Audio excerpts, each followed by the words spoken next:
Hello and welcome back to this episode of the Engage A podcast. I am Josh with my co-host Mike. Today we are doing the recap for the AFC South division. We also have some headlines around the league. There's been a ton of headlines this week around the league, so we'll get into all of those with franchise tags, some guys getting cut, some trades that were made. But first, don't forget to like this video, subscribe to the channel. We're at about 121 subs now, so we're growing at a good rate. Thank you everybody who's already subbed. Please like the video. We greatly appreciate it. We will start here, though, with the headlines. First one, we talked about it a little bit on the last episode as something that could be really bad for the Rams. Stafford possibly leaving, but he did sign an extension with the Rams, and he is going to stay with the Rams. Like we said in the last episode, this is very big for the Rams. I didn't see a path for the Rams succeeding if they didn't keep Stafford. I really like McVay. I like a lot of their talent on their defense. Of course, you've got Puka and Kyron on their offense and an offensive line that, when healthy, outside of a trade that they just made, when healthy, they're a pretty good unit. If you put in another quarterback in there like a Jimmy Garoppolo, I don't think this unit could go win a Super Bowl. But with Matt Stafford in there, he can go win a Super Bowl. And it never really made any sense for me, him going to like the Giants or the Raiders, a place where he wasn't gonna win a Super Bowl for the rest of his career. This is his best chance in his last few years of his career to win a Super Bowl. So I think it's great for Stafford. I think it's great for the Rams. Yeah, I think it's a great move to keep Matt Stafford around. I mean, we saw them play the Super Bowl champion Eagles closer than pretty much any other team in the playoffs. They had a chance to win that game. I thought they were going to go out and steal a win, and who knows, we could be talking about the Rams in the Super Bowl if they found a way to win that game. But I think this is a big move to keep him. They still have Puka Nacua, Kyron Williams. They have weapons. This defense is very young. They've kind of transitioned into a younger defense. They're only getting better, so I think this is a big move to keep him. Him and Sean McVay have been together for about what, like 6 years now, 5, 6 years. Tell me it hasn't been that long. It was 2020, so yeah, 20, so five. 5 years. They've been together 5 years. They've one of the longer QB coach duos in the NFL, and I think it's a good move to keep him around. Speaking of keeping people around, we also see T. Higgins gets franchise tagged again for the second straight year, which is just wild. We saw him tweet. I think it was just tag period or something like that. He tweeted. Joe Burrow was tweeting that he wasn't happy about it. The Bengals, though, they're just a notoriously cheap organization. They have been for their entire history, so this doesn't shock me at all. But at the same time, I'm not sure if Joe Burrow really realizes how the salary cap works. He's not going to be able to pay everybody. Like, he goes into this offseason, he's like, we got to pay this guy, this guy, this guy, this guy. Like, eventually, you're not going to be able to pay everybody. Granted, like I said, the Bengals are a cheap organization, and they could definitely pay more people than they are paying at the current moment. But this isn't Madden. Like, you're not going to be able to keep all of your favorite players just because you're buddies with them. Regardless, this was the way that the Bengals were able to do it, and you get to bring T. Higgins in for another year and a top five wide receiver price. You just don't get him long term. It just really mainly sucks for T. Higgins if he gets injured again, which he's had in his career so far. If he gets injured again and doesn't get the high payday that he wants next year, he did have a great season this year when he was healthy. But regardless, the Bengals get to run it back. They still have T. Higgins. They now have Chase Brown, or they still have Chase Brown. They still have Jamar Chase. This roster is good. Their O line needs to improve a bit, and their defense needs to be completely revamped. But regardless, they get to keep T. Higgins, and as a T. Higgins dynasty owner, I'm happy to see it.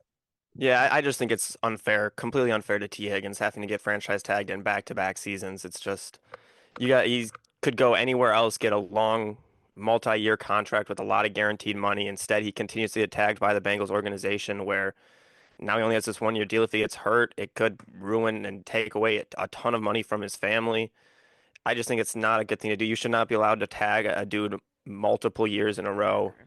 That just makes no sense. And I would assume that's probably why Joe Burrow's a little upset. You'd obviously want him to sign a longer extension, but you can't pay all of them. I think you should have just let him go. There's a lot of great receivers in this draft class. Just I just really completely think it's unfair to T. Higgins. And yeah, back-to-back tags, no.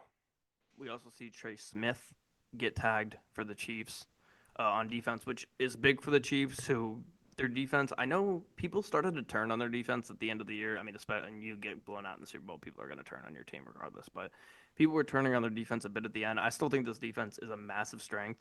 And regardless, if, let's say, Mahomes didn't keep Kelsey, or he lost Andy Reid, or he lost another Rashi Rice on offense or something, or their O line got worse. Regardless of that, their defense is a insane unit, and that's one of the reasons why we saw Tom Brady be able to be so successful for so long is because he had a defense for almost every single year that was great for them. You saw Aaron Rodgers when he won the Super Bowl, his defense was great. Great quarterbacks with a great defense is just as deadly as a great quarterback with great weapons or a great O line. So I think this is huge for them. You get him on a tag deal. He proves himself next year to continue to have a great season like he did in this past season. He gets a long term extension. He's going to be in Kansas City for a long time. So I like this move for the Chiefs. And to my knowledge, this is the first time he's been tagged. So Yeah, it's because last year they tagged. I'm pretty sure they tagged L'Jarius Sneed and then traded him, if I'm not yes, mistaken. But did they? I don't remember if they tagged him. I think they They did obviously traded him, because but maybe yeah, they did. he gets tagged here. Interesting move to tag him. They've also made, we'll get to it soon, but another offensive line move. So we'll see they're moving around offensive line pieces. I think it's a good idea to keep Trey Smith, but yeah, keeping that defense good is going to be essential. They're losing a lot of guys on that side of the ball this season, but I think keeping Trey Smith around this year and potentially long term is a smart move for the Chiefs. Okay, last bit of tag news here. Darnold does not get franchise tagged, which I think was pretty obvious. I know that was like a report from Schefter and everybody, and it was like a big deal, but I never really thought he was going to get tagged by any means. Did you? No, I did not think It Darnold was just going to get doesn't make tagged. sense to pay him top five quarterback money, especially if you're going to go with JJ McCarthy, which it really seems like they're going to do. It seems like they are very confident in JJ McCarthy. They want him to be their quarterback going forward, which you take him early, you expect that. But still, regardless of the year they had with Darnold, they want to rock with JJ McCarthy. He doesn't get franchise tagged, but there is a chance that he re-signs with the team, which would make sense. The Vikings, bit of a blessing in disguise that they went out the way they did this past year, because now you probably don't have to pay Darnold as much as you had to pay him up until week 14 or 15. But they don't franchise tag him. I think that's a great move for them. If you can get Darnold at a cheap price, I like re-signing him. If not, I don't think there's any specific reason to re-sign him. I think he's a good quarterback, but I don't think he's a quarterback that should be getting anywhere close to top 10 money. And you have a really, really good situation. I think JJ McCarthy will at least be solid in this system. Yeah, I completely agree. You don't want to pay him top five money. You don't want to pay him top 10 money. You don't tag him here. Keeping him around long term, I can still see them doing that, maybe just a 2 year deal, but you don't want to pay him that much money. I think there's going to be a lot of teams going after him, maybe both of the New York teams. Who knows? A reunion with the Jets would be wild, but yeah, it's just making not having to pay him that top five money is probably the main factor here. Yeah, absolutely. We will move on here to Darius Slay being cut from the Eagles. He did say he was on the St. Brown podcast a couple weeks ago. He said that the only two teams he wants to finish his career with, because he wants to play one more year, would be his hometown Philadelphia Eagles, who he obviously just won a Super Bowl with, and then going back to Motown to play for the Detroit Lions. So I know he's on the back half of his career, or back very end of his career, I should say. And he's had his ups and downs. There were times this year where he wasn't great. There were times this year where he was. I would love to have him back with the Lions. The way that it went down with the Lions at the end of the year, or at the end of his Lions career with him, was just poor. You saw Matt Patricia, fat Matt Patricia, drove him out of town, drove Quinn out of town, drove Condé Diggs out of town. It's about time that he gets that redemption, gets to come back to Detroit, and the Lions could always use more corners, as we know. So the way the injuries have been, I would love to get more depth in that room, and you get a guy like Darius Slay, who's a veteran. He's been there before, a Super Bowl champion now, and Darius Slay. I would love that move. I think that'd be a fantastic move for the Lions, bringing in a veteran cornerback like that, even just for depth. We've seen how many injuries the Lions can have in that secondary. Every time you thought there couldn't be another one, there was. So I think bringing him would be big. Eagles, they obviously have those two young corners in DeJean and Quinyon Mitchell that are fantastic. So they keep it saving some money there is huge. And then on top of that, they also cut James Bradbury. That one doesn't matter really at all. He didn't play a single snap this year, but just two of their veteran guys who maybe helped that those young guys develop are gone from the Eagles. So I think Darius Slay to the Lions would be huge, and the Eagles really they can afford it, saves money, and they can use it elsewhere. Okay, we'll move on here to let's see, where do we want to go? Let's stick with the Eagles.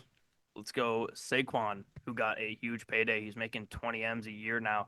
Saquon Barkley completely rejuvenated this running back market in the NFL, which 2 years ago, remember, we were on Zoom meetings with running backs Yeah, trying to figure out what we were going to do with group the running back chats. market. Yeah, exactly. And then Saquon goes out there, has one of the best seasons we've ever seen from a running back, and then all of a sudden he gets 20 mil. Now, are regular guys in the regular running backs in the NFL going to get that money? Absolutely not.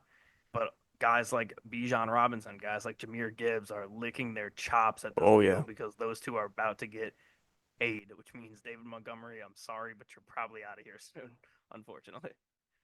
Yeah, big for running backs. I would also, you got to give a little bit of respect to Jonathan Taylor for that too. Although I hate the way he went about it with the Colts. He got paid big money, and this year he delivered. We'll talk about him in a little bit, but he was fantastic this season all around. Running backs, they talked about probably in that group chat that they have to go out there and earn the money, and they really have so far. Between Saquon, we've seen Derrick Henry be great with the Ravens, Jonathan Taylor great with the Colts. Aaron Jones, he was good with the Vikings. It wasn't a big one. Joe Mixon was solid with the Texans. Um, Josh Jacobs was good with the Packers. So they're going out there. Some of those guys are getting paid, but they're starting to earn it. And I've always thought running backs are very, very important to have a good running back. But the NFL doesn't like to pay them, and hopefully we see running back start to continue to get these bigger deals that everyone else is kidding except for them. Exactly. We'll stay in the state of Pennsylvania here, talk a little college, which we will be doing our mock draft at some point here. I would say in the next couple weeks. We have one recap left, and then the draft's at the end of April, so maybe we're 2, 3 weeks away from our first mock draft. But Abdul Carter has an injury. I believe, is it a foot, an ankle? I forget exactly what his injury is. Let me look it up. I thought it was something to do with his now that you're saying it, I can't remember. I could have sworn it was a foot, and I'm losing it now. Yeah, foot injury. Yeah, yeah, Yeah, foot because injury. it was a stress fracture. Yes. So that's So Josh obviously Langford. very concerning from the best defensive player in the draft, projected for this year, was probably going to go in the top 3 to 5. I still think he goes high. People were saying, I hope we don't have another Eagles situation where he falls to the Eagles just because he has a minor injury. But the Eagles being at 32, there is literally no way that Abdul Carter falls to Zero. 32. I promise you that's not going to happen. I think maybe there's a chance he falls into the early teens or maybe the late tens, but even then, I don't see it. It really just depends on the severity of this injury. I'm sure these scouts will be looking deep, deep into what's going on here, and I hope he's okay. I still think he's going to be a great player. I hope this isn't something he has to deal with long term. Yeah, I'd say he's probably the number one player on my board. I think he's potentially the best player in this draft. He's great. Stress fractures are strange, a little bit of a niche one here, but the guy who every time I hear a stress fracture comes to my brain is Josh Langford with Michigan State. He was a basketball player, really good his freshman and sophomore year, got that stress fracture in his foot, missed his entire junior season, ready to come back for his senior season, and it came back, missed another season, and he was just never the same player. I know it's a different sport, but stress fractures, especially in your foot, are very weird injuries. You never know how they affect you. So it is a scary injury, but it sounds like he doesn't need surgery on it, and he should be good to go. So hopefully he'll be healthy because he is a fantastic football player, and he's going to get paid a lot of money no matter what, even just getting drafted. So hopefully he doesn't fall. I don't know. It's I just think it's a I think strange he'll one. maybe fall a little bit, but I don't think it's gonna be. I don't think it'll be Jalen Carter. Yeah, if yeah, I don't think so. It's just, I mean, I would take him first overall still, but that's You just take me. him. You take him over Travis Hunter. I think so, yeah. Wow, I'd probably still take Travis Hunter. I think Travis Hunter might is better for social media, but I think Yeah, Abdul he just Carter's has a it. better football player and can bring. I think he can win you more games. Yeah, we I know how important corner is. I just think he's a different. He's a Micah Parsons, T.J. Watt level edge guy. Miles Garrett. I think he's that good. I agree. And with Travis Hunter though, if he does suck at corner, you could just put him on receiver, Yeah, like or punt returner or something. Like you could figure out how to yeah. make He it has. work. He's maybe his nickname should be Plan B. Who knows? Yeah, no, actually, I like that. We'll move That's on here. Anthony Edwards though. Wow. Yeah, I've heard some other names for him too, but um, another one here, Osa Odigizua, which I did pronounce that right, I believe, got extended for the Cowboys. I believe 4 year extension for him. He was one of the bright spots of this team last year, and he gets to stay on this defense for a while, which is great for Micah Parsons, obviously, as he continues to now have people on his D line. If they can stay healthy, that can take away him getting double teamed as much as he's been double teamed at times in his career. This is great for the Cowboys. They need to boost this defense up. We know how talented their offense can be when they have Dak in there and when their offense is clicking. And if they can find a run game, their offense is always going to be great. And then, of course, you've got guys like Osa and Micah Parsons on defense and Diggs. this team is shaping up a little bit. We were both very disappointed with their offseason last year, not being able to make any moves. And we said, hey, you weren't phenomenal last year. Had a good home record and you collapsed in the playoffs. I don't know how you don't make any moves to get better. And we saw that really bit them in the ass this year, regardless of the Dak injury. They were bad before that, but I think this is a step in the right direction. I think they're already having a better offseason than they had last year. Yeah, I agree. They need to go get a running back still, but also Odigizua is a fantastic player. He was great last season. He'll be good for a Matt Eberflus-led defense. He was second in among interior D linemen in pressures last season with 60, only behind Chris Jones, who's been the best interior D lineman for a long time. He got a lot of money, 4 years, $80 million deal. I think it's well deserved. He's one of the best players on this defense, and they do have a little bit of a strange money situation, but I think this is good for him and the Cowboys. They have a good D line. They need to be able to stop the run a little bit better next season, but I think he is going to play up to that contract. Okay, next here. Oh, by the way, we talk ever about Zach Martin retiring? We Oh might no, have. I don't think we have. We No, might have. Yeah. So I mean, he no, had a great career. Obviously, one of the. one of the best careers. Yeah, I think he had. I don't remember it exactly. I don't want to mess this up, but more All Pros than holding penalties or something like yeah. that, which is just It was like almost more all pros than sacks given up or which is something. just absurd. One of the best offensive linemen of all time, first ballot Hall of Famer, no question. Yes, most likely a first ballot Hall of Famer and just a legend for the Cowboys. Yeah, and they're gonna miss him even at the end of his career. Still one of the best linemen in football, so they're definitely gonna miss him. Gonna have to replace him. But speaking of retiring, Sam Hubbard. They did. It looks like they paid someone. They paid his replacement, I guess. Oh, they did. Hoffman, Oh, okay. I didn't know they paid off. Brock Hoffman. Yeah, they paid him. So he's the Zach Martin replacement. Sounds like. Jerry's throwing out money this offseason, I Yeah, guess. he just did that an hour ago. So Oh, okay. Well, there's been so many headlines this week I can't even keep up. But Joe, they're trying to be the NBA as much as they can with crazy moves. they are. I mean, that's one thing that you can say what you want about the NBA. You're not beating the NBA in drama. Yeah, Nobody's beating the NBA in drama. They've always been a soap opera. They're always gonna have that. And we can have this NBA debate that we've had a million times another day if you want. But if yeah, we'll have it another a lot of well, yeah, we'll have months to get to that. But day. speaking of retiring, 5 minutes before we started recording, Sam Hubbard retired at age 29 from the Bengals. This was shocking to me. I don't know about you. I didn't hear any rumblings of this. I'm obviously not on Bengals Twitter, so I didn't see this coming at all. But he's coming off of a pretty great end of his career. I mean, the year that they made the Super Bowl, him and Trey Hendrickson were both phenomenal. He was one of the most popular players on defense in the league at the during that season for just his whole story and how he got to the NFL. So great career for him. I don't know if this is a personal thing, if it's a wear and tear on the body thing, or if he was just like, I just don't want to play football anymore. But this is going to hurt for the Bengals, whose defense was already bad last year with him, and then you lose him for his career, and it's unfortunate for the Bengals, but happy retirement to him. I'm sure he had a very valid reason for that. Yeah, he's from Cincinnati, the Cincinnati kid, and he got to play for his hometown team for about 7 years. So that's probably a dream come true for him. Maybe he just never wanted to play for another team because it sounded like I thought I saw yesterday that they were moving on from him. But yeah, Oh, I didn't he's know that. retiring. The guys that this Bengals defense has lost this offseason, outside of already firing Lou Anarumo, I had just seen it, and also B.J. Hill, Mike Hilton, Sam Hubbard, Jeremy Pratt, Von Bell, and Lou Anarumo all in one offseason. Those are pretty much all their top players, which their defense sucked last season, but some of those guys, I mean, Trey Hendrickson, he's been great. Sam Hubbard was good.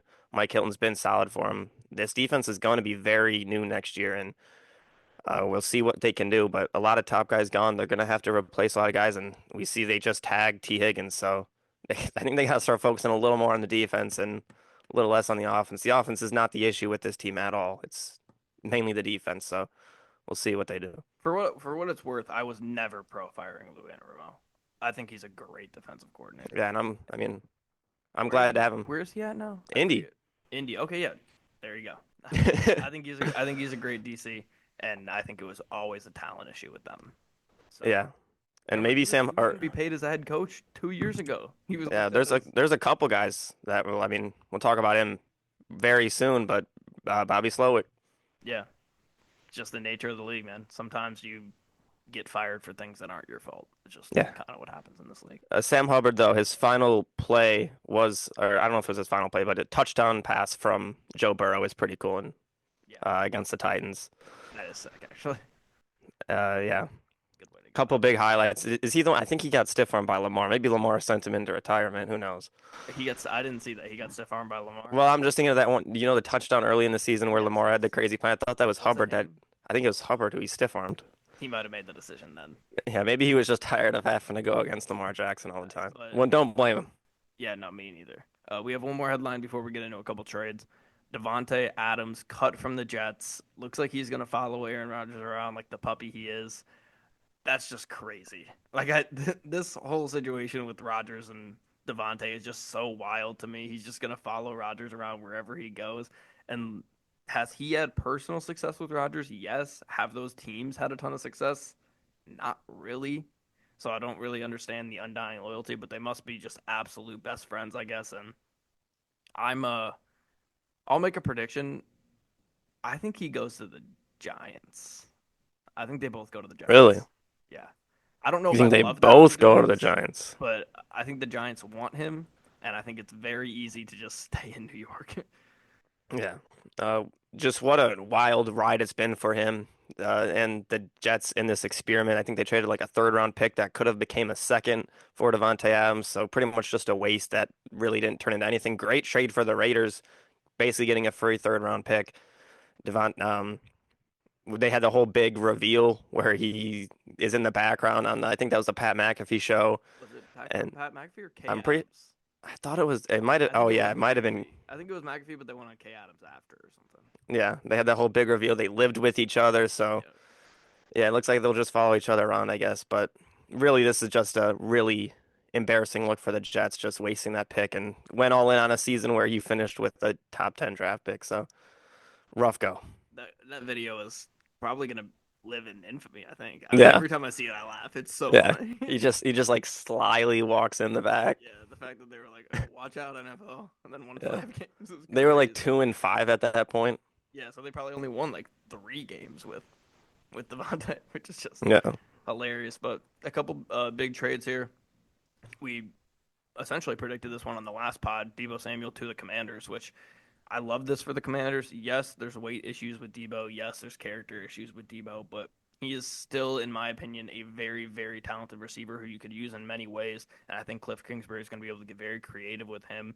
The Commanders just needed another dynamic weapon on that offense, whether it was a great, phenomenal running back or a slot receiver or a guy on the outside who can go up and get it, which they already really have in Terry.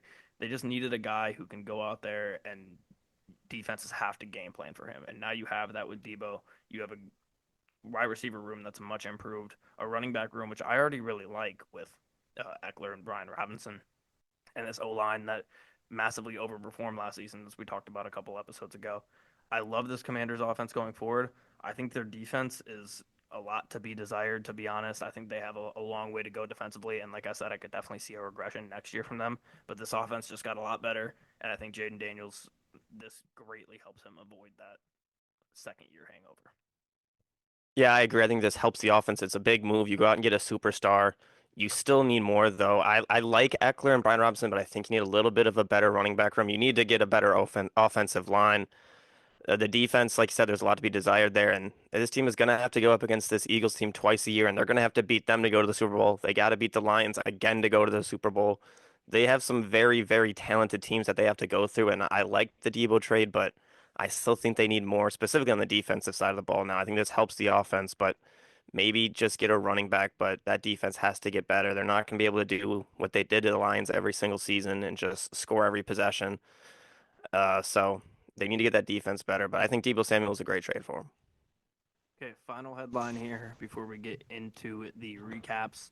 The Bears trade for two offensive linemen in back to back days, Jonah Jackson and Joe Tooney. It angers me to my core that they're actually solving this offensive line issue now that they have Ben Johnson in there.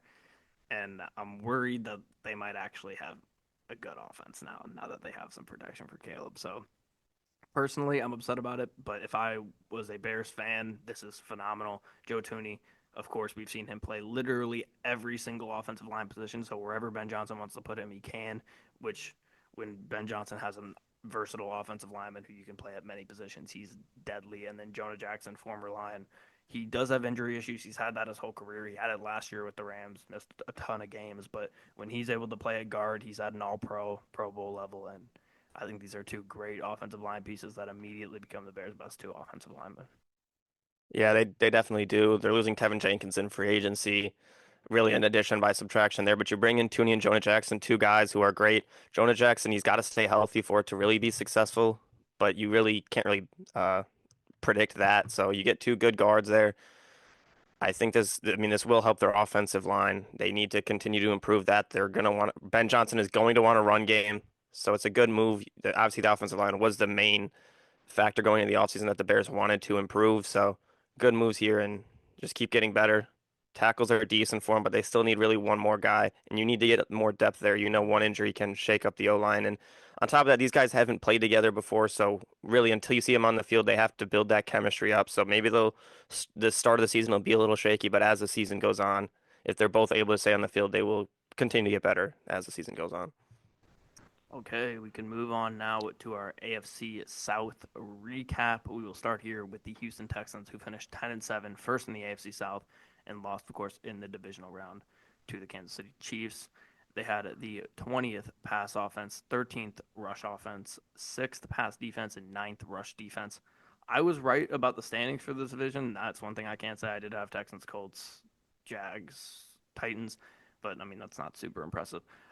Extremely underperforming season for this offense and an overperforming defense season for them. The secondary for this team was amazing. Stingley had a great year. Lassiter was a phenomenal rookie. Petrie and Ward both had good years. The pass rush with Will Anderson and Daniil Hunter was everything they wanted it to be when they traded for Daniil Hunter, or signed Daniil Hunter, I should say, last offseason. You have two absolute beasts, two probably top 10 pass rushers on your defense. And when you got those guys on opposite sides, it's really tough for O lines to game plan for that. This defense, they're also great against the run. I think this defense is arguably top five in the NFL. I think this defense is good enough to win a Super Bowl. And their offense last year was arguably good enough to win a Super Bowl. So they just need to put those two things together and get those two things going at the same time, and they're going to be in a good spot. The offense, although it did have a ton of injuries, and I think you can credit a lot of their struggles to those injuries, had a really, really bad year. Stroud went from a near perfect rookie year to 20 touchdowns and 12 interceptions this year. You see Tank Dell, Stephon Diggs, Nico Collins almost a ton of time. Diggs and Tank Dell not being able to finish the season. Collins coming back late in the year and finishing it. Offensive line was really, really, really bad. They regressed from last year, and Stroud paid the price. Their O line was surprisingly good last year, and their weapons, of course, are always great. So Stroud was able to be in a great situation to succeed. This year, the offensive line's horrible. He has no time. We definitely saw that in the playoffs. And you see what the offense turned out. They were good for like the first 4 or 5 weeks of the season, and then literally the last 4 months of the season, we're coming on this pod being like, are they going to be able to turn it around? Are they going to figure it out? They just got to get right. They're in a slump right now, and that slump just lasted the entire year. They need guys to come back from injury and improve this offensive line. Their defense and their weapons are good enough to win the Super Bowl, though. They just need to improve the offensive line, and I think Stroud is also good enough to win a Super Bowl. So I think they're right there, but the offensive line is such a crucial part of teams in this league that you don't have a good offensive line. You can go from having everything around you right to struggling to make the playoffs. Yeah, exactly. That's exactly it. The offensive line struggled. And not only that, they struggled. They gave up a lot of sacks, but they also committed a ton of penalties all around. Laramie Tunsil, he had a ton of just holdings, false starts. That was a big issue for this team. Penalties as a whole, minus 311 net yards from penalties. That was second worst in the NFL. If you take some of that back, that would help this offense. But even CJ Stroud, like you said, with that offensive line struggling, was not very great this season. We saw early in the season they like to run the ball out with Joe Mixon, and it worked for him. He was had a solid season, but he got banged up a little bit with an ankle injury, and that hurt them as the season went on. The offensive line continued to struggle. Injuries hurt this offense, like you said, a lot as well. You talked about those injuries to Tank Dell, Nico Collins at parts of the season, and then Stephon Diggs. They hurt a lot, and the defense really had to carry a big load for this team. And D'Amico Ryan's unit, they did that. Will Anderson, Daniil Hunter were fantastic. Both had 11 plus sacks. This team finished top five in sacks. I think they finished with 49. They were getting to the quarterback. Then secondary, Kamari Lassiter, you mentioned him. He was a great rookie. He's going to only continue to get better. And then Derek Stingley Jr. has proven to be maybe a top five corner in the league, top 10, no matter what. He's been fantastic. If they can if this offensive unit, like you said, can play like they did 2 years ago, and this defense is only going to continue to get better with D'Amico Ryans, they can be a Super Bowl winning team. They have the roster for it. They are going to lose a couple guys in free agency. Stephon Diggs is a free agent. Kendrick Green, offensive guard's a free agent, but I guess some of these offensive linemen you want to move on from. Their defense isn't losing too many guys that I believe will hurt this team. So moving forward, this team has a lot of talent. We talked about it just a little bit. Bobby Slowick, offensive coordinator, he's gone after almost becoming a head coach this season prior. They replaced him with who is their new offensive coordinator? I had forgotten if they even hired one. I did not. I Um, can't remember them hiring anybody either, but there's just been so much that's going on. It's tough to keep track. yeah, I can't.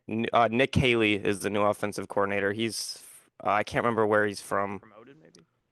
Yeah, it could have been promoted from within, but they didn't make that move. They need to fix the offensive line. Still got Joe Mixon. They need to get some guys healthy. Nico Collins. Who knows how long it'll take Tank Dell to get healthy. That was a very gruesome, hard injury, but this team has Super Bowl potential, and we'll see if they can get to that level next season and if CJ Stroud can come back from that sophomore slump.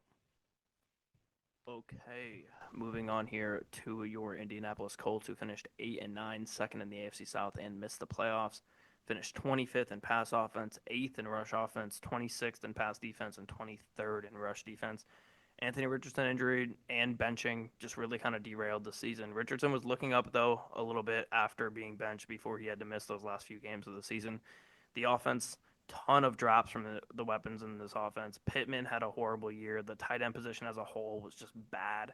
Jonathan Taylor was great for the most part, but they would have to go away from him at times in games because they'd have to try to come back, or sometimes it would just go away from him for no real reason. Their only decent win is against Pittsburgh in Week 4. The rest of their wins were against teams with a combined record of 32-87, which was just crazy to look at. That's a 268 win percentage from those teams.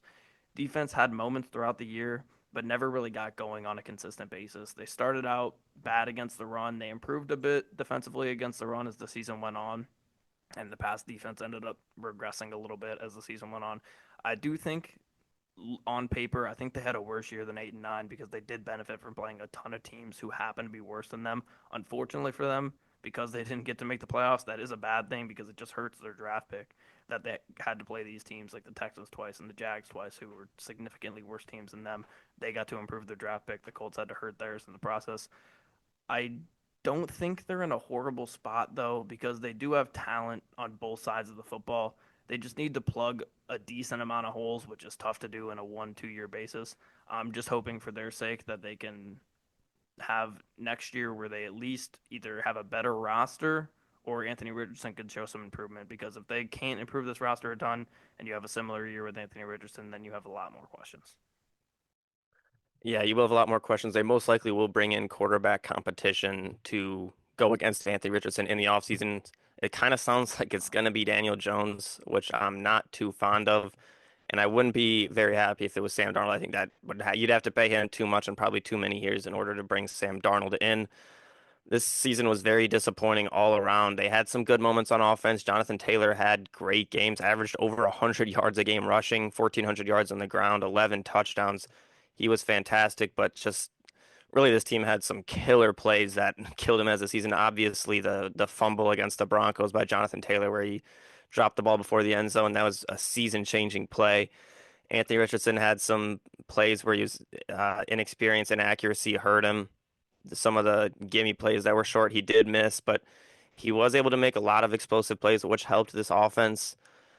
When he got benched, they bring in Joe Flacco for a little bit. That experiment really was not great. He struggled. This offensive line had moments where they struggled in the passing game.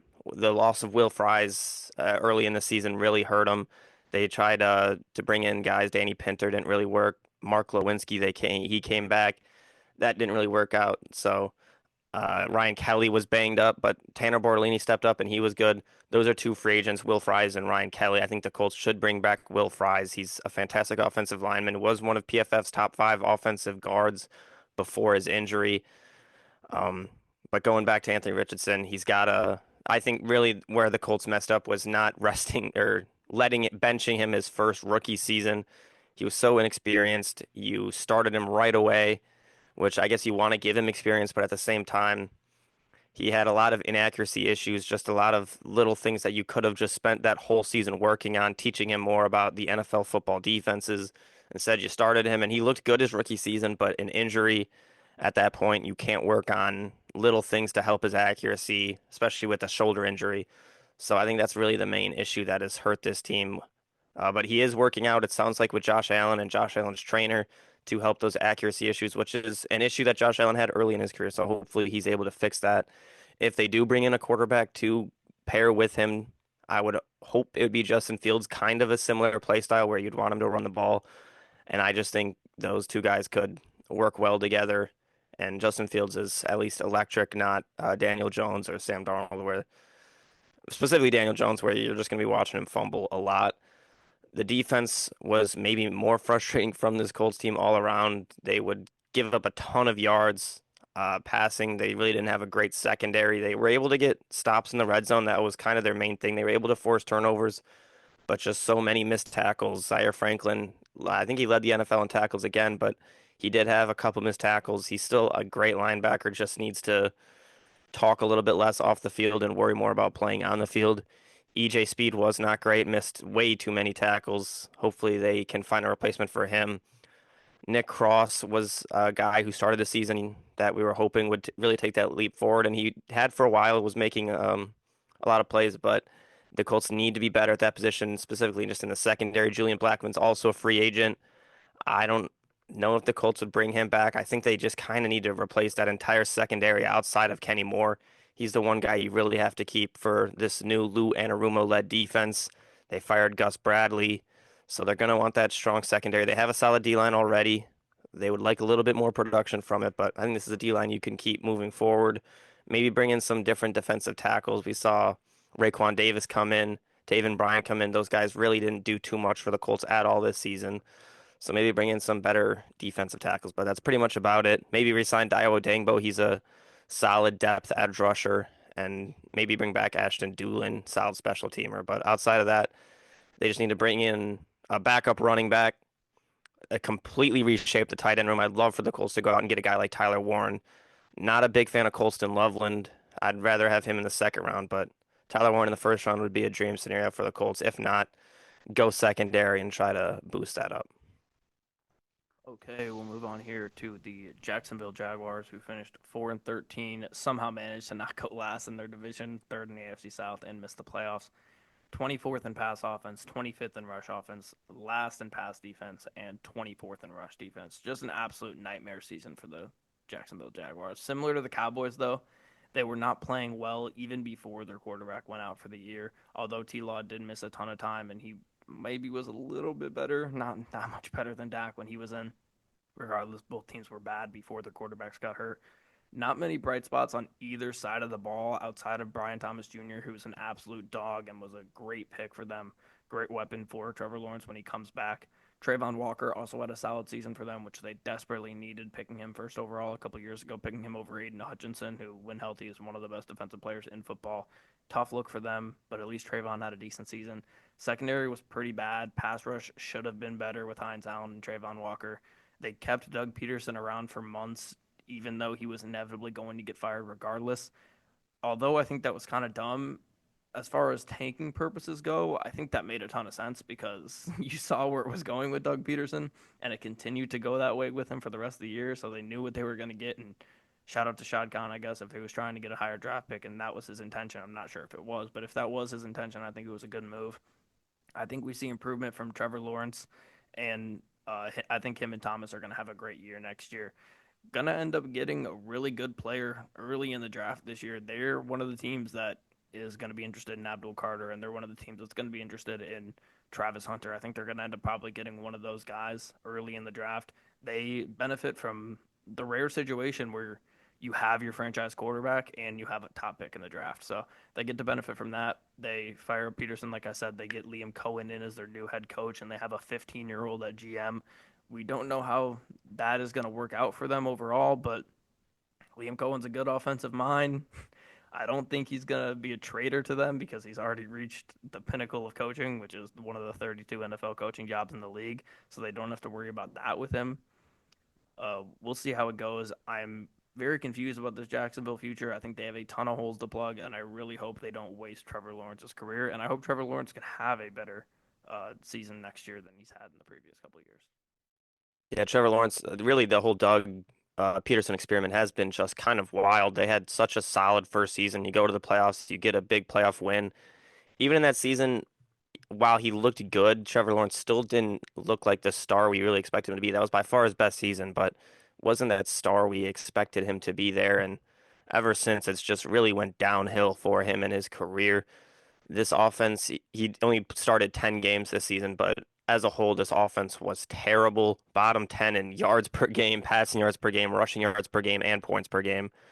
Offense was atrocious. The defense wasn't much better at all, but Doug Peterson's offense, horrific. The Trevor Etienne Jr., who we expected, he had a great season last year. I wasn't really high on him, but he had a rough season, only got 558 yards. They had got Tank Bigsby. He had a better season than Trevor Etienne. Um, just really disappointing all around. You bring in a couple receivers to give him more weapons. You got Christian Kirk, Brian Thomas Jr. You already had Evan Engram, and you bring in a Gabe Davis, and it really just didn't work out at all. Gabe Davis gets hurt, Christian Kirk gets hurt. Evan Engram was banged up pretty much the entire season, only finished with 365 yards. The only bright spot from this team at all was Brian Thomas Jr. He was great, finishes with 1,200 yards, 10 touchdowns. By far the focal point of their offense and their best player on their team as a whole as a rookie. So that is a nice weapon for Liam Cohen to go in there and get. Can he fix Trevor Lawrence? That's we're gonna have to see if he can. But Brian Thomas Jr. is a good weapon to have. But yeah, they have so many holes, like you said. They need to reshape the offensive line, maybe even reshape the rushing room. I guess you kind of have to go towards Tank Bigsby being the lead back in this offense, and then the defense you need to pretty much completely reshape. The secondary is very poor. You have a couple great pass rushers, like you said. Uh, but yeah, they're gonna have to make a lot of moves, and a lot of this rides on Liam Cohen. They're not losing too many guys in free agency. Brandon Scherf will be gone, but Andre Cisco will be gone, and outside of that, just not too much. So we'll see what they do, but just a wild turn from 2.5 years ago. Okay, we'll finish off the division here with the Titans, who finished 3-14, last in the AFC South and missed the playoffs. 27th in pass offense, 18th in rush offense, first in pass defense, and 25th in rush defense. Obviously, a horrible season for the Titans, but they do end up with the number one pick, and they probably have their quarterback in the future in Cam Ward. Sucks for Will Levis, but he had a really bad start to the year pre-injury and wasn't great when he came back. Tony Pollard was pretty good for them in the run game. That was a good signing, but they just couldn't really run it much for obvious reasons. The pass defense was solid early on, but teams got up early and just ran it on them for most of the season. They were okay. They were definitely not the number one overall that their statistics shows. And a lot of that benefits from the fact that teams were in short field against them a lot because these turnovers from this offense were just unbelievable. Whether it was Rudolph or Levis or they were fumbling, they just turned it over and over and over again. It improved their defensive stats, but their scoring defense was horrible because their defense was in bad positions over and over and over. Landry and Simmons are good defensive line pieces, and this defense, like I said, just got hurt a lot because of the offense. We saw a bit of a underwhelming year for why am I completely forgetting his name? We talked about him 5 minutes ago. The Chiefs corner that they traded for, L'Jarius Sneed. L'Jarius Sneed. I don't know why I couldn't think of his name. Bit of a disappointing year for him on PFF. He was graded horribly on PFF. They did not love him this year. I don't think he's that bad, but just tough for him. Maybe Levis and Ward have a QB competition, but Ward is just so much more talented, and it hurts me to say because I do love Will Levis, but it looks like he is dwindling off, and his time with the Titans might be over, and he might have to start uh, that situation where a lot of young quarterbacks face, where they don't succeed right away. A new guy comes in, gets drafted over them, and then they're fighting for their life here. So unfortunate for Will, but hopefully he can get it together, can clean up some of those mistakes, and can go fight for a spot somewhere else eventually. Yeah, when I look at this team with the Jaguars, I almost like this Titans team a little bit more. I think they have a little bit more weapons outside of maybe the receiver room. Maybe the Jags have the advantage there, but this Titans defense all season was great. They gave up a lot of points per game in the NFL, 27.1 points per game, third worst in the NFL. But in terms of yards, 311 yards per game, I think that was second best in the NFL. Only gave up 177 passing yards per game, second best in the NFL. Like you said, guys like Jeffrey Simmons, they were fantastic. And with L'Jarius Sneed not performing, that was they were able to overcome that and still be a solid statistical defense. The offense just had a lot of turnovers, like you said. Will Levis was not great. You have a decent running back duo with Tyjae Spears and Tony Pollard. Pollard had a solid season. It was really just that quarterback play back and forth from Will Levis and Mason Rudolph did not help this season. 2 years ago, we saw Will Levis flash a lot of potential. He looked like he was on his way to being a solid quarterback in this league. You fire Mike Vrabel, bring in Brian Callahan, and really took a massive step backwards. He was just not really competent at all this season. 13 touchdowns, 12 interceptions. Couple of those interceptions were returned for touchdowns.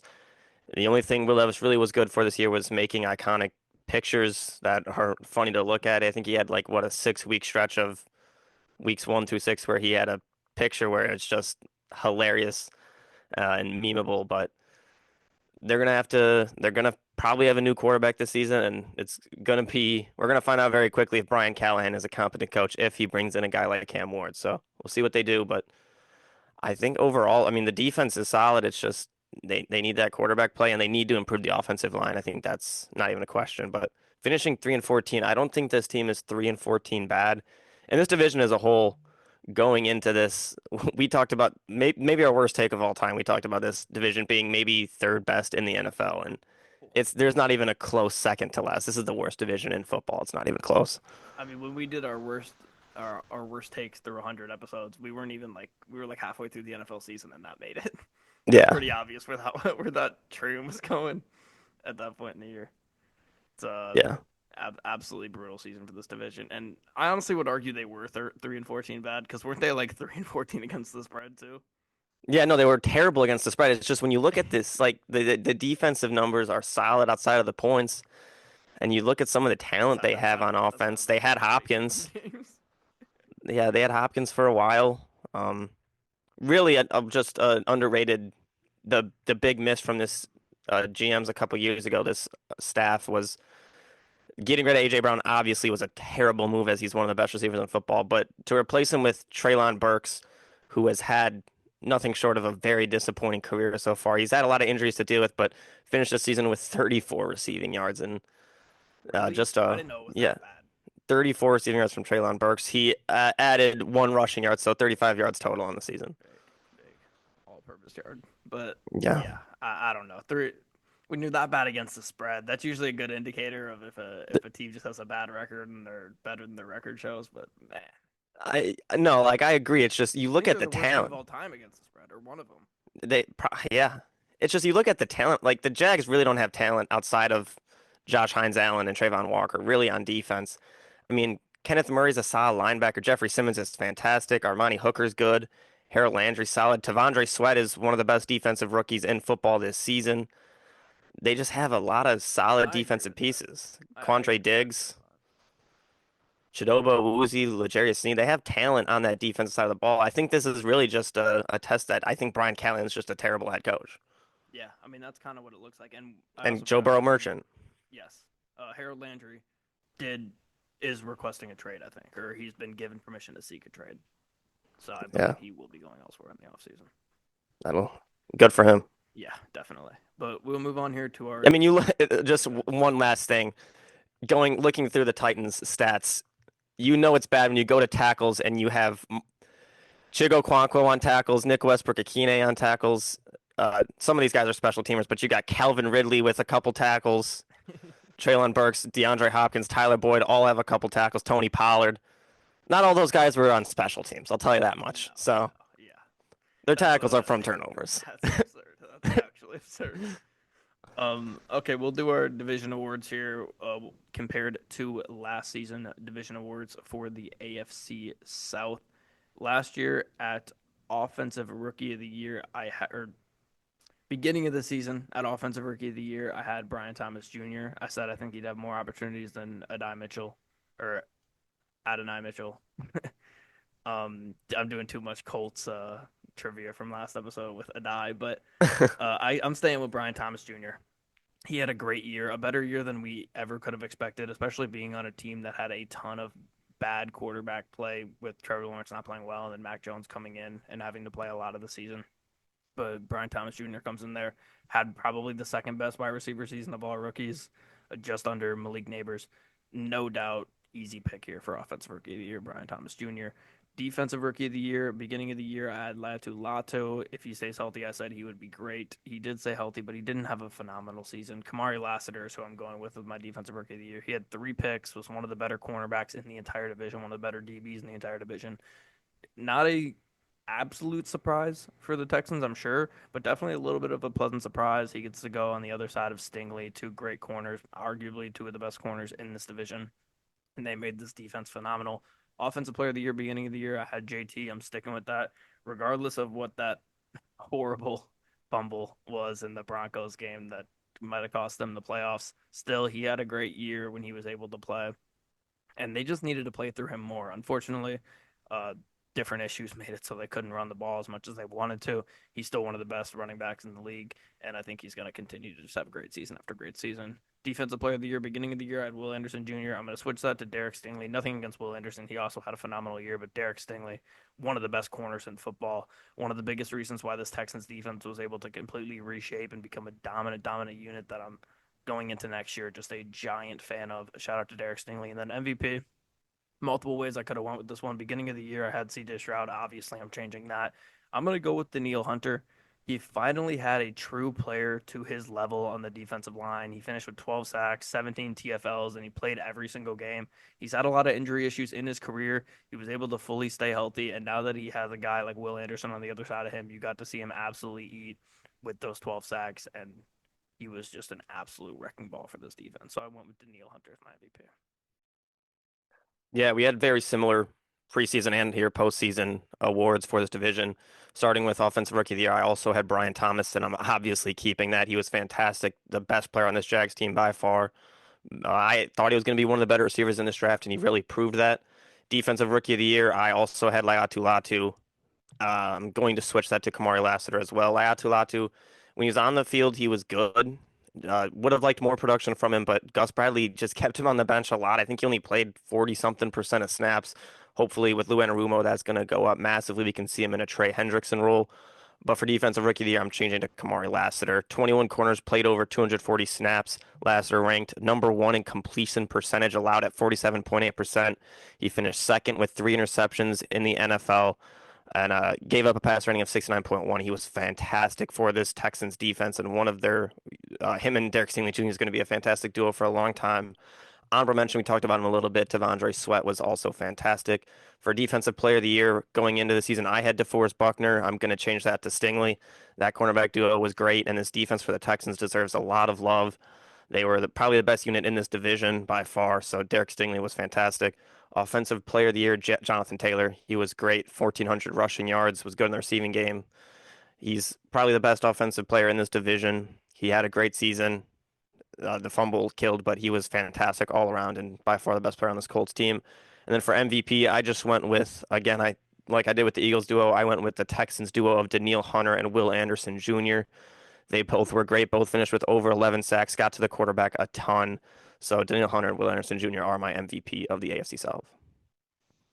Okay, we'll move on to the NFC South then, another very underwhelming division. We'll start with the Tampa Bay Buccaneers, 10-7, first in the NFC South, lost in the wild card round to the Commanders. Finished fourth in pass offense, fifth in rush offense, 30th in pass defense, and third in rush offense. 4 straight division titles for the Bucks. Shout out to Stephen Shea. He said that the Bucks are one of the most dominant teams of the 2020s, which I think is kind of cherry picking pretty early into this decade, but I don't completely disagree. 4 straight division titles and a Super Bowl. This offense was lethal all season. Despite losing Mike Evans for 4 games and Godwin for most of the year, the offense continued to be lethal. Otten was solid for this offense throughout the year. Baker, of course, had an amazing year. He threw a lot of picks, but he had a ton of touchdowns and yards. had their first good rushing year, the Bucks, in a long time. Bucky Irving was a phenomenal pick. They have a three-headed monster at running back now with Tucker, Irving, and White. All three of those guys, I think, are super talented, and now they have the ability to run the ball, which they've desperately needed over the past few years, and just completely unlocked this offense. Their rush defense, of course, was amazing with Vita Vea. Pass rush struggled early on, but went on a tear late in the season against bad offensive lines. Pass defense was the only real bad part of this team. They had a ton of injuries in the secondary. I think, unlike a team like the Titans, where I think their pass offense, pass defense, and rush defense weren't really reflective of their team, I think this was pretty reflective of the Bucks. They were great running the ball. They were great passing the ball. They were great against the run, but they did struggle mightily against the pass. Lost to a hot Commanders team in the first round of the playoffs, but otherwise had a very good year. And I think they're a super dangerous team going forward. Baker just has to limit the turnovers a bit, and they need to improve the secondary, maybe add another linebacker or two. And I think they're going to continue to be one of the most dominant teams of the 2020s. Yeah, I agree. They are going to lose a decent amount of guys in free agency, and they lost Liam Cohen already. But Baker Mayfield proved that his 2023 season was not a fluke. He was great this season. Even when his weapons were out, he was still out there performing. Chris Godwin missed pretty much the entire season after that unfortunate injury. We saw Mike Evans go out for 4 weeks, and he still looked great. He really, like you said, Kate Otten stepped up in that role and was the main weapon for this Buccaneers offense. Losing those receivers did hurt, but they also had a big emergence of Bucky Irving. He was great. Him and Rashad White was a duo that we weren't expecting going into the season, but seeing them together was a great duo. Bucky Irving was great in the receiving game and obviously the rushing game as well as a running back going forward. I hope he becomes the center of this offense. I can see that being their main focal point.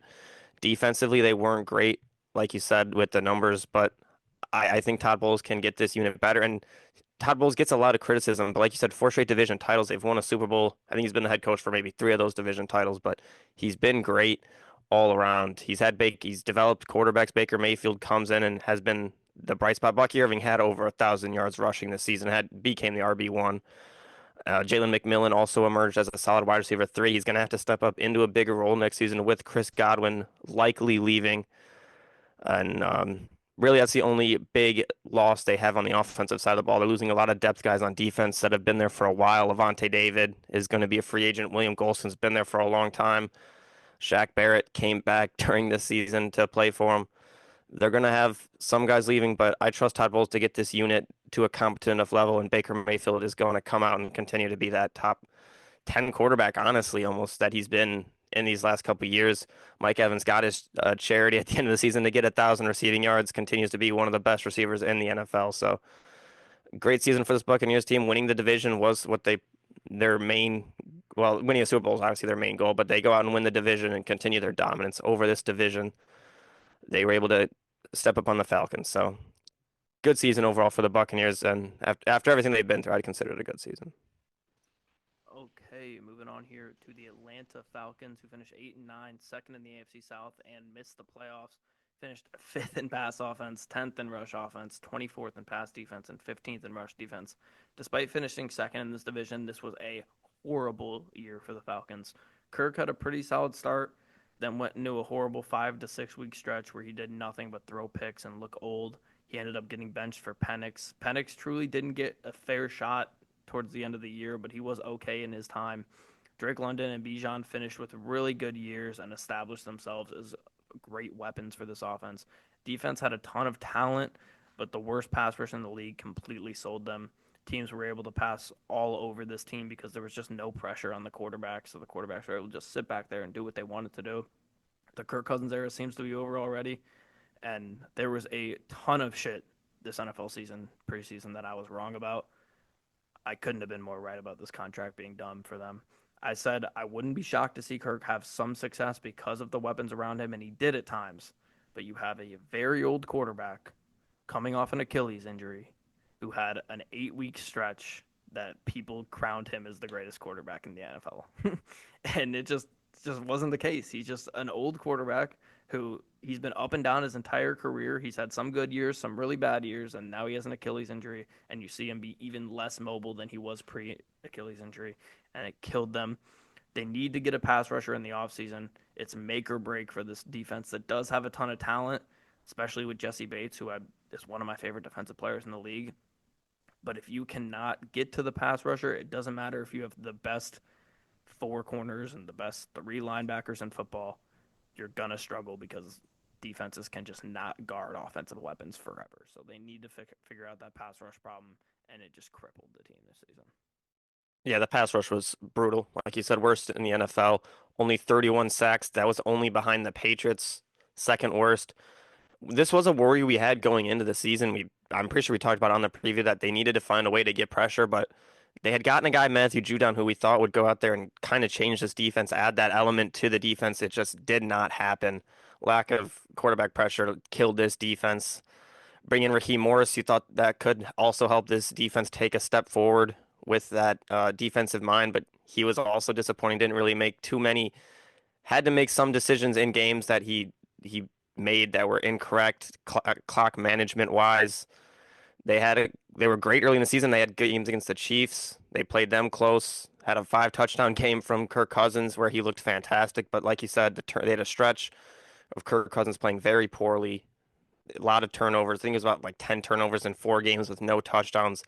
They switched it up late for Michael Penix. It was a little too late to recover. Um, just throwing him into the fire. I don't know if it was the smartest decision, but they did. And going forward, they're not losing too many guys, so they're going to be able to they just have to fix the pass rush on the defensive side of the ball. They brought in Justin Simmons to try to help the secondary. I mean, the secondary wasn't as much of the issue as they just couldn't get to the quarterback. So they're going to likely lose Justin Simmons, Matthew Judon. I don't know where this team goes. We talked about wanting them to draft a guy like Dallas Turner going into the draft. Instead, they went with a quarterback. I feel like if they would have drafted Dallas Turner, it would have helped them this season. I Oh could yeah. could have potentially made them win the division, but maybe this helps their future with having a quarterback now, but we'll see how it goes for them. But disappointing nonetheless. I mean, and they finished 2 games behind the Bucks, even though they beat the Bucks twice, Yeah, which so is just unreal. But and God, you have something yeah, to I'll just say Bijan Robinson though was fantastic this season. Really the main bright spot, 1,400 yards, 14 touchdowns, established himself as a top 5 running back in the NFL. add? Absolutely. The Panthers will move on here. 5-12, third in the NFC South and missed the playoffs. 29th in pass offense, 16th in rush offense, 25th in pass defense, and 32nd in rush defense. Pretty hectic year for the Panthers, who were pretty up and down. But despite going 5-12, I would say this was a better season for Carolina than it was for Atlanta. Honestly, uh, 100%. Bryce Young got benched early on, but came back and was so good on that back half of the season. Threw for 15 touchdowns, 6 interceptions, 2,100 yards in those last 10 games. Leggett was up and down. Thielen had a good year when he played. I think Bryce Young really likes Thielen. And you hear a lot of guys talk about around the league, Adam Thielen. I was listening to a Cooper DeJean interview the other day, and he was talking about how one of the hardest guys to guard his rookie year was Adam Thielen. He's just a savvy vet, and he's very underrated. Chuba Hubbard was great as a lead back all year, 1,100 rushing yards for him. Defense was pretty bad all year, though. Pass rush was pretty mid, couldn't stop anybody on the ground. Most teams passed all over their secondary. The best thing though this year for the Panthers is just Bryce Young getting right. They competed in 7 of their last 9 games. Did they win a majority of those? No, but they were in 7 of those last 9. Their defense just needs a ton of work. But regardless of all of the things that went wrong this year for them, you probably have your head coach in Dave Canales, and you most likely have your quarterback in Bryce Young.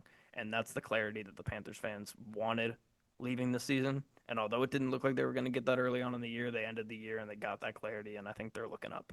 So go ahead, take your victory laugh here. Yeah, I was gonna say there's nothing. This might be my favorite team to talk about in any of the recaps, just considering the prediction that I made preseason, which was that they would finish above the Saints, was a hot take. And what makes it feel so good is after week 2, I couldn't have been more down on it. I thought that was probably the worst take I'd ever made. The Saints looked like the best team to ever step foot on the NFL football field, and the Panthers look like maybe the worst team to ever step foot on an NFL football field. But as the season went on, we saw Bryce Young get benched. That hurt this team. He was terrible, to say the least, to start the season. Did not have a good start. That first game, watching it, was not good. Interception. I think on his first pass attempt of the season, I think he threw an interception. He looked lost, looked like everything was done for him. His career might be over, but he responded. He stayed confident, which looking back on it, I not believing in Bryce Young's confidence is something that it shouldn't have been a question. He seems like a guy who has a steady head about him. He knows how to stay calm and confident. He struggled for a while, It but is, bro. yeah, he is lower to the ground, so maybe that's part of it. That's why people hate him. Um, but he came back with this Panthers team and had a great end of the season. After week two, no touchdowns, three interceptions, couple, I think a fumble or two, and came back finally in week eight to start. Finished with a 15-6 touchdown interception ratio in those games. Led them to a 4-6 record, which was way better than what they had prior. In a pretty tough schedule as well, like you said, they kept a lot of those games close, and the offense in those games was not the issue. The defense was one of the worst units in football. They gave up 179.8 yards per game on the ground, not great there. Most points per game given up in the NFL at 31.4. So that's really the main thing they have to go into the offseason is fixing that defense. Um, all around, though, a solid season, probably a successful season for the Panthers. We saw them at the end of the season rooting for a win in a season they were tanking, losing really not many guys on offense at all. Defensive, Austin Corbett is someone they probably want to bring back. He's a solid center for them, but defensively, addition by subtraction, I'd consider. But you need to bring in some guys, maybe through the draft, that can help fix this unit. But Bryce Young was great. He has weapons now. Adam Thielen, like you said, is great. Xavier Legette hopefully has a fixes that little bit of a drop issue he had. Bryce Young had a couple of throws to him that drops that could have changed games. Jalen Coker, I think, is a guy who can really emerge as a star for this Panthers team. And you got tight end Tommy Tremble, who's solid. Jatavion Sanders is a solid tight end. So they have some weapons now. Um, in the running game, a take. This was a bad take. Was I had expected Jonathan Brooks to be a very, very good running back for him. Unfortunately, he tore his ACL again, which is really killer for this team. Who knows? I don't think he'll be back next season at all. So that's sad to see. But Chuba Hubbard was great this season. Moving forward, I think he's going to be good. You got Miles Sanders as well. So I like the future for this Panthers team, and that's something we would have not expected to say after week two. And it's not like they were just competing with bad teams at the end of the year. Like they competed with the two teams that were in the Super Bowl. Yes. And they So could have beat. I think it was the Eagles that had the Leggett, the Xavier Leggett drop that yeah, would have won the if they game. dropped that, they would have won 100%. Yeah, and then the Chiefs beat them at the end. So Yeah, they were in both those games completely. with But the one of the worst, if not at least a bottom five defense in football. So yeah, and a team that's looking the exact opposite for is the New Orleans Saints, who also went 5-12, finished last in the NFC South, missed the playoffs. 23rd in pass offense, 15th in rush offense, 28th in pass defense, and 30th in rush defense. Wild 2-0 start to the league or to the year for them, and then an absolute collapse, 3-12 to end the season. Derek Carr was hurt all the time, and Spencer Rattler and Jake Haener just were not good at all. I will say though, in their defense, their wide receiver core was absolutely beat to shreds. These backup quarterbacks had Olave, Rashid Shaheed, and Kamara out for a long ass time most of the year. Injuries definitely hurt them, but I don't think this is a playoff team regardless, even with that 2-0 start, even with all these injuries. I don't think they're a playoff team. Didn't beat a single playoff team this year. Cowboys and Falcons were their best wins. Defense had a great start too, but just nothing going for them after those first couple games. They definitely were hurt by turnovers and bad offense. Absolutely, very similar to the Titans, where their offense just put them in horrible spots, and there's not much they could do. But they couldn't really stop anybody when they weren't in bad spots. Another season in cap hell for the Saints, but their talent is very slim throughout, which just makes it worse. Regardless, the salary cap isn't real, and I promise the Saints will find a way out of this situation. Nothing, though, but question marks at quarterback for them, and they just fired their head coach. Kellen Moore, I think, is going to be a good head coach, but he just doesn't have a ton to work with. And sometimes, like we said early on, you could be a great head coach, but if you don't have the talent under you, there's not much you could really do. So the Saints, I think, have one of the bleakest futures in the NFL, in my opinion, and I think they have a ton of work to do. yeah, it just really makes no sense how their cap situation works. I think they're minus 50 million or plus 50 million in cap over the cap. It's just ridiculous. They're paying Derek Carr a ton of money. Taysom Hill's getting paid a ton of money. Kamara, just so many guys on the team are making a ton of money, and a lot of them are older. So in terms of that, I don't understand. That almost makes this the most least uh, appeasing job to go out for, and we see Kellen Moore take it. I mean, Derek Carr's a solid quarterback. He has games where he looks like a top 15 quarterback, and then he has games where he looks like a bottom 15 quarterback. He's just a bipolar quarterback. If the weapons are healthy, they have great weapons. Chris Olave was good this season before his concussion took him out for the rest of the year, and that's a very concerning thing because he has had a lot of very severe concussions, which is scary to see as a player. I mean, he's had multiple where he's gone unconscious, so you don't know how his future is gonna be. Marquez Valdes-Scantling was solid for him this year. Rashid Shaheed was great until he got hurt. Jawan Johnson's a solid tight end. He was banged up. They have weapons, obviously Alvin Kamara. They have the weapons. It's just can they all stay healthy? And then the defensive side of the ball, Dennis Allen is a defensive coach, and he's a defensive coach that I think is very good, and he couldn't get this defense to perform really great at all. They struggled early in the season, struggled pretty much throughout most of the season. A lot of young guys, the corners didn't perform like we had expected them to, but it's just such a strange team considering the cap situation. So I don't know how their future is going to be. 52.3 is the exact number, 20 million more than the next closest, which I think might have been the Chiefs.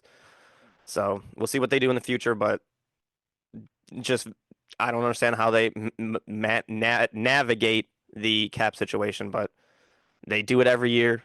So we'll see if they continue to do it. But yeah, Okay, we'll finish off here with our division awards then for the NFC South. Start with Offensive Rookie of the Year. I had Talise Fuaga from New Orleans as their offensive lineman. I'm, of course, going to switch this to Bucky Irving. He was phenomenal, completely reshaped what we know as the Bucks rushing offense.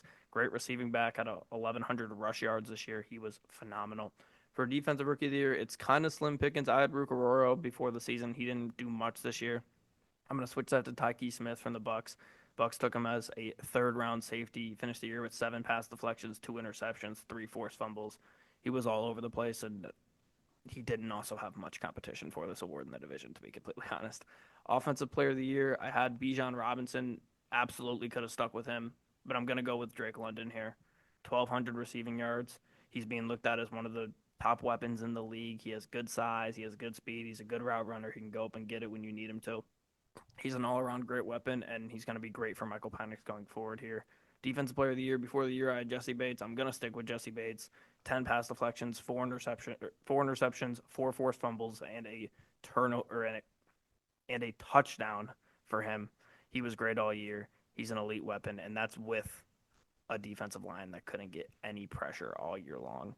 And then MVP, I had Kirk Cousins before the year. I said, I don't believe in him. I believe in his situation. And although I do still believe in his situation, he was bad enough where he couldn't even overcome that. I'm, of course, going to go with Baker Mayfield, 4,500 yards, 41 touchdowns, 16 interceptions. He had his best year of his career. His offense is definitely good enough where a lot of quarterbacks would be good in that situation, but he missed Mike Evans for a long time. Godwin missed a lot of time, and he still found a way to be one of the better quarterbacks in the league. Just got to take those turnovers down a little bit. So my MVP is Baker Mayfield. yeah. For offensive rookie of the year, preseason I went with Jonathan Brooks. I thought he would come back from that injury and be a solid running back for the Panthers, but that didn't work out. He had gotten injured again, so that one hurt. But I'm gonna also switch to Bucky Irving. It's really not close. He was great for this Buccaneers offense. Hopefully, he would continue to become their top weapon. For defensive rookie of the year, I had Kool-Aid McKinstry. He didn't really see the field too much, so I'm also going to change that to Tyke Smith. He was solid for this Buccaneers defense. Started 13 games for him. Really, like I said, not too much to go for there. Offensive player of the year, Bijan Robinson, 1,400 rushing yards, 14 touchdowns. He was fantastic all around. And then for defensive player of the year, it's a little rough. I'm gonna go with Vita Vea. Started 16 games, had 7 sacks, 10 tackles for loss. He's one of the best defensive players in football, so I'm just gonna pick him there. And then MVP, I had Kirk Cousins before the season, and I'm going to obviously switch that to Baker Mayfield. So Baker Mayfield's my MVP. And for preseason, my defensive player of the year, I had Antoine Winfield. And if he had started every game, I probably would have picked him again, but only started 9 games due to injury. So, but yeah, back to MVP, I had um, Baker Mayfield for MVP, and it's not really close. Okay, that will about do it for this episode of the Engage A podcast. If you made it this far, don't forget to like and subscribe. We will have a trivia episode of Answer 8 coming out on Saturday. We'll have a couple of those banked to go. And then next week, we will be doing our final division recap with the AFC and NFC North, which is couldn't be more opposite of these two divisions overall. Yeah. Don't forget to like and subscribe. Hit the links in our description for TikTok, Spotify, social media, and all that good stuff. and we'll see everybody in the next one.